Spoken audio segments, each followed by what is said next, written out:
पदवीच्या शेवटच्या वर्षाला असताना पहिल्या वर्षाची परीक्षा देण्याचा अजब फतवा राज्याच्या कृषी शिक्षण परिषदेने काढलाय। कृषी पदविका पूर्ण करून पदवीसाठी प्रवेश घेतलेल्या विद्यार्थ्यांनी या निर्णयाविरोधात आंदोलन छेडले। राज्यभरातले शेकडो विद्यार्थी आंदोलनाकरता पुण्यात दाखल झाले होते।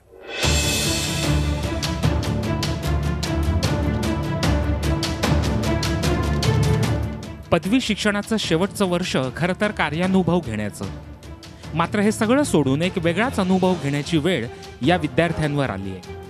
कृषी पदविकाधारक विद्यार्थ्यांनी पदवीच्या थेट दुसऱ्या वर्षाला बसण्याची सोय आहे। त्यानुसार या विद्यार्थ्यांनी पदवीला प्रवेश घेतला आणि आज ते चौथ्या म्हणजे शेवटच्या वर्षाला आहेत। असं असताना त्यांना आता अचानकपणे पहिल्या वर्षाची परीक्षा देणं बंधनकारक करण्यात आलंय। हा निर्णय अनाकलनीय तसंच अन्यायकारक असल्याचं सांगत त्यांनी कृषी शिक्षण परिषदेच्या विरोधात आंदोलन सुरू केलंय। ते बोलताय 5वा सेम करा, 3rd सेम करा, 1st सेम करा। मग आमचे लेक्चर कोण घेणार? आम्ही स्वतःच शिकू, आम्ही स्वतःच सगळे पेपर देऊ का? हे काय करतील मग? आम्ही शिकून कसं म्हणजे? आणि एकाच वेळी एकच विद्यार्थी 2 पेपर कसे काय? एकाच वेळी ॲट अ टाइम एकच विद्यार्थी 2 पेपरला बसू शकतो का? 6व्या सेमला आणि दुसऱ्या सेमला? अभ्यासक्रमातील श्रेयांक भार पूर्ण करण्याच्या अट्टाहासापायी विद्यार्थ्यांवरील भार वाढवण्यात आलाय। विद्यार्थ्यांनी त्या विरोधात आवाज उठवल्यानंतर कृषी शिक्षण परिषदेतील अधिकारी आणि विद्यार्थी यांच्यात आंदोलनादरम्यान शाब्दिक चकमक उडाली।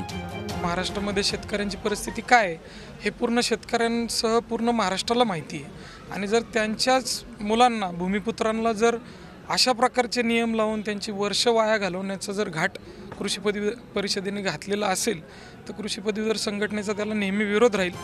महाराष्ट्रात कृषी शिक्षण हा स्वतंत्र विभाग आहे।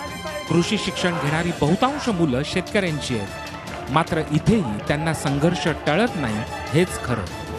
ही सगळी मुलं राज्याच्या वेगवेगळ्या कॉलेजातून आलेली आहेत। आज सकाळपासून ते या ठिकाणी ठिय्या देऊन आहेत, मात्र त्यांचं म्हणणं ऐकून घ्यायला इथं कोणी उपस्थित नाही आहे। जे 2 अधिकारी इथे आले होते ते देखील त्यांचं समाधान करू शकलेले नाहीत। अशा परिस्थितीत जोपर्यंत यांच्या विषयावरती तोडगा निघत नाही आणि अंतिम निर्णय होत नाही तोपर्यंत इथून न उठण्याचा निर्धार या सगळ्या कृषी पदवीधरांनी केला आहे।